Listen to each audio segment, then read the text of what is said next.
Welcome to the Slop Farm. Enjoy the video. In this video, I will explain how to get admission in Zoho University. The application process emphasizes practical skills and real-world problem solving, making it unique and engaging for young minds. We will go over key steps, from understanding eligibility to navigating the final selection, ensuring you understand each phase clearly.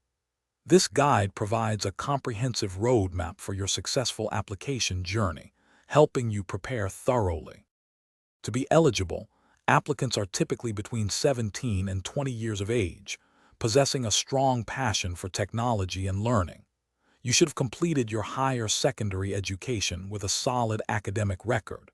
However, academic scores are not the sole criterion. Zoho University values curiosity and a genuine interest in building solutions. Demonstrating an eagerness to learn new concepts is paramount for consideration.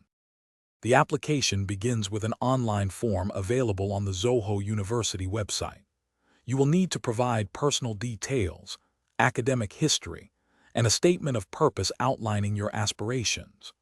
Remember to attach necessary documents like academic transcripts and identification proofs in the specified formats.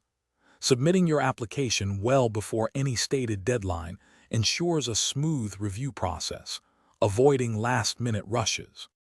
After your initial application, candidates typically participate in an entrance test, often focusing on analytical and problem-solving abilities. This assessment measures your logical reasoning and fundamental knowledge, rather than rote memorization. Successful candidates then proceed to 1 or 2 rounds of interviews with faculty members and senior staff. These conversations evaluate your communication skills, practical thinking, and cultural fit within the university's unique environment. Thanks for watching. Consider subscribing if we helped you today.